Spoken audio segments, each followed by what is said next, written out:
In the heart of Accra, Ghana, behind tall iron gates and wide flowered lawns, lived a man named Mr. Kwame Asante, a man known across the country as one of the richest men in West Africa. He owned gold mines, hotels, and a fleet of luxury cars. People said his home was so big, you could get lost just walking from one room to another. But all his money could not fix what had broken his heart. His only child, Kojo, had been in a car accident 2 years ago. The boy was only 10 years old when it happened. Since that day, Kojo could no longer walk. He sat quietly in his wheelchair every day, staring at the garden, watching the wind pass through the trees, saying very little. No toys made him smile. No games made him laugh. Even his tutors couldn't cheer him up. Every morning, Mr. Asante went to work and came back late, leaving Kojo in the care of maids and nurses. They meant well, but none of them could touch the part of Kojo that had gone silent. One warm afternoon, something strange happened. A young girl, no more than 10, with dusty bare feet and a torn dress, stood at the edge of the mansion's gate.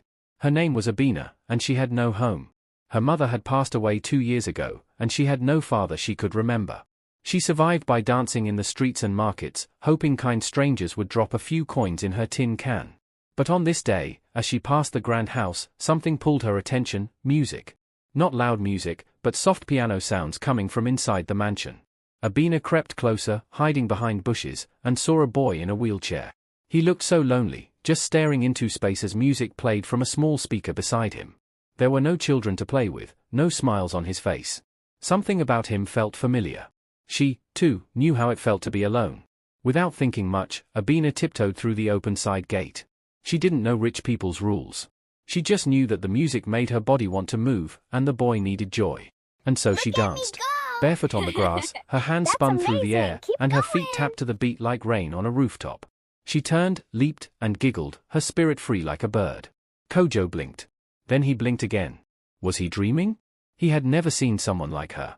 She didn't care that her dress was dirty or that she had no shoes. She danced like the world belonged to her. And for the first time in 2 years, Kojo laughed. He clapped. Not just once. He clapped like someone who had been holding something in for far too long. His eyes sparkled, his lips trembled with a smile. The nurses, shocked, watched from the window but said nothing.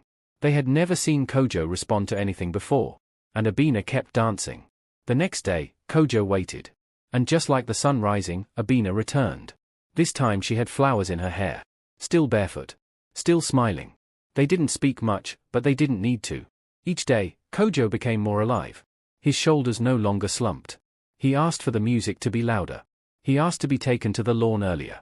He even told the nurse, "Don't lock the gate. She'll come." And she did. One Thursday afternoon, as Abina spun around with the grace of the wind, Mr. Asante returned home early. He walked through the front door, loosened his tie, and was about to go upstairs when he noticed the laughter. Not the house staff. Not a maid. It was Kojo.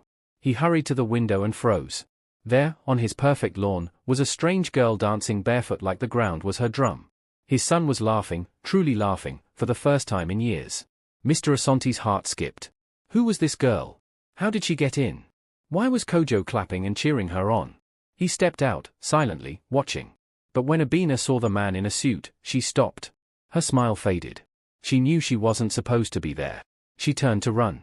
"Wait," the man said gently. Abina paused, trembling. Kojo looked at his father and whispered, "Please, don't chase her away." Mr. Asante stood still, staring at this dirty child who had done what doctors, therapists, and teachers couldn't do. She had brought his son back to life. But before he could speak again, Abina turned and ran through the gate and disappeared into the street. And Kojo wept.